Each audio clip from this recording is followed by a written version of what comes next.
Hello, friends.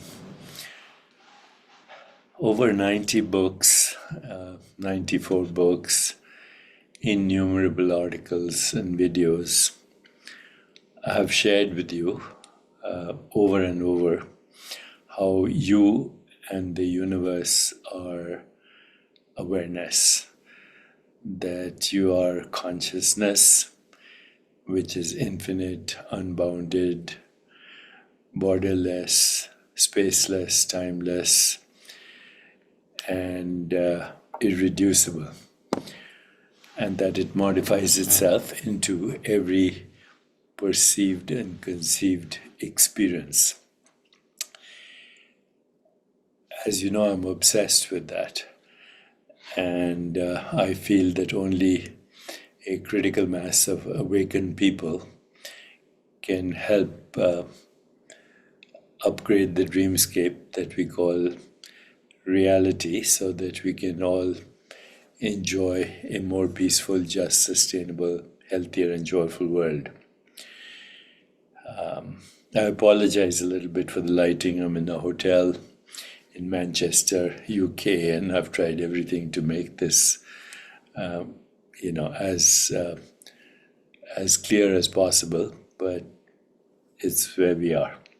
The projection is this.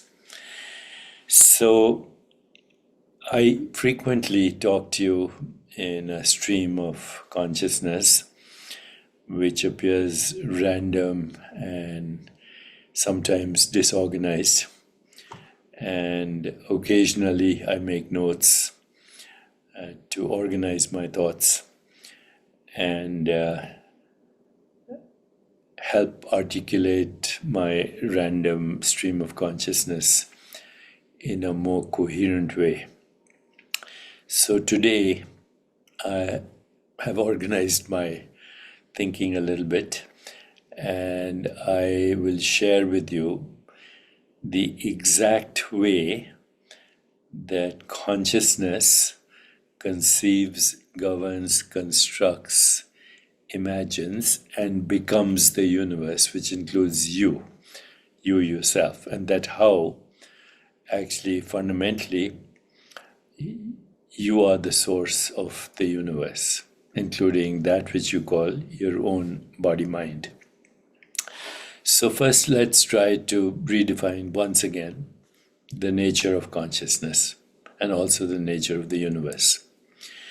So consciousness in its most fundamental form is the essence of all existence. It is the primordial ground from which all phenomena arise, including the universe and all its observers and observed objects, which are actually observed phenomena.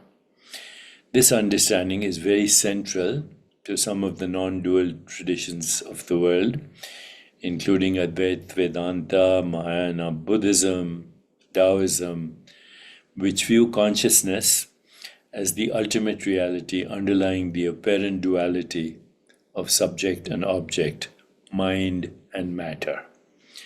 According to these non-dual traditions and according to our own experience, myself included, consciousness is not a product of the brain or the result of neurological processes.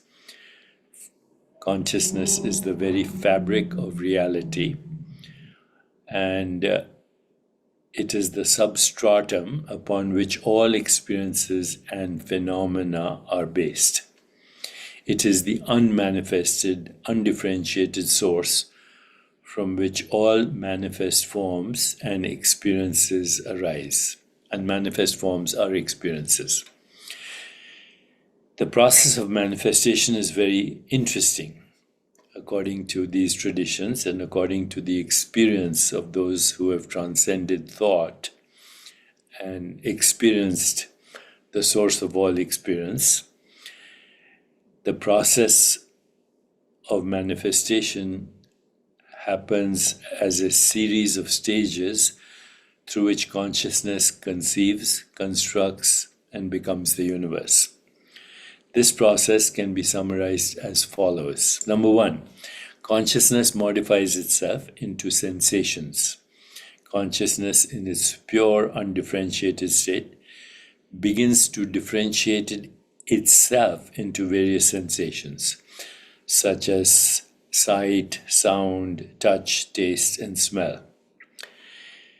Consciousness experiences itself as sensations through its own inherent power of what we call self-reflection, experiencing these sensations as its own modifications or expressions. Consciousness then modifies sensations into perceptions and conceptions. The sensations are further refined and organized into both that which we perceive and conceive, allowing for the recognition and understanding of objects and experiences. Once again, all objects are experiences before we call them objects. Consciousness then conceives, governs, constructs, and imagines the universe. Through the power of its own imagination and creative potential, consciousness conceives, constructs, becomes the entire universe, including all observers and all modes of observation, as well as all phenomena that are observed.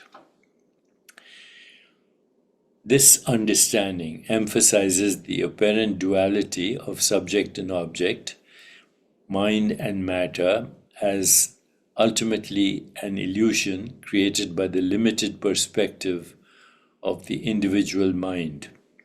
In reality, there is only consciousness, which is both the observer and the observed, the subject and the object. The recognition of the primacy of consciousness and the illusory nature of duality has profound implications for our understanding of reality and our experience of life. It suggests that we are not separate from the universe or from other beings, but rather we are all expressions of the same underlying one consciousness. This understanding can lead to a deep sense of interconnectedness, inseparability, compassion, and inner peace, as we realize that our true nature is not limited to the individual ego, but is the vast, infinite, and eternal consciousness that is the source and substance of all existence. So I hope that is clearer than some of my stream of consciousness. Now, we can begin this journey through various ways that alter our normal everyday experience of reality, which, as you know, I have frequently said, is a lucid dream in a vivid now. So the most effective way to do this is through meditation. First of all, meditation reduces stress, anxiety, and depression.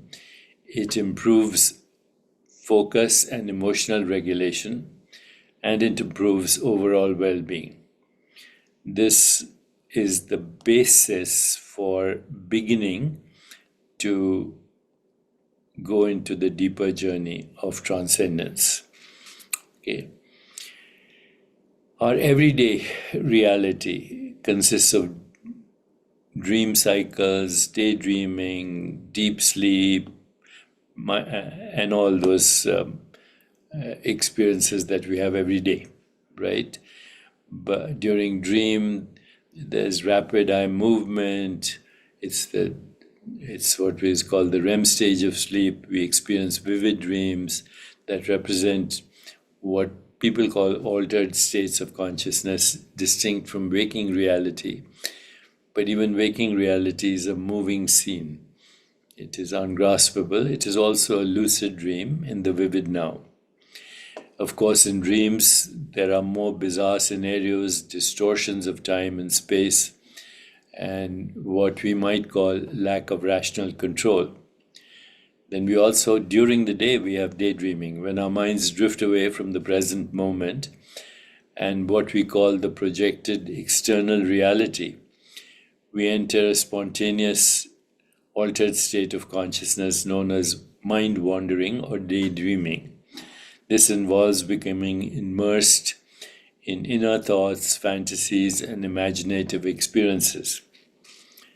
But when we transcend through meditation and other contemplative techniques and have mindful awareness of our five senses, mindful awareness, experiencing sound, touch, sight, taste, and smell without commentary, without evaluation. Mindful awareness of our body without commentary, without labels, definitions, evaluations. Mindful awareness of mental space without evaluation, just looking at, sensations, images, feelings, thoughts. Mindful awareness of the web of relationship. And then finally, going to the source of all these experiences, we end up with the source of all that exists, including this body, this mind, all bodies, all minds, and the entire universe, and even multiverses.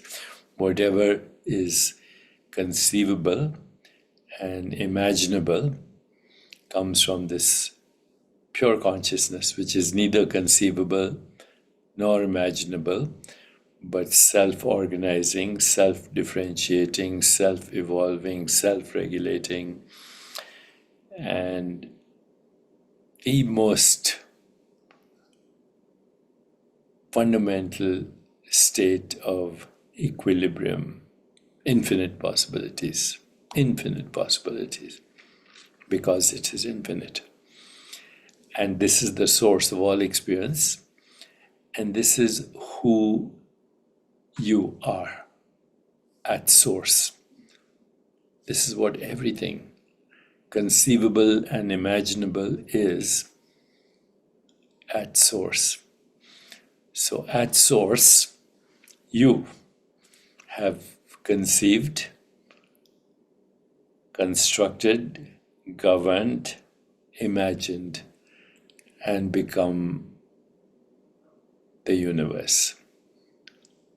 What you're experiencing right now is a very limited, narrow band of activity in that wholeness of being, and you call that my mind, my body, my relationships, my house, my car, my love, my mother, my father.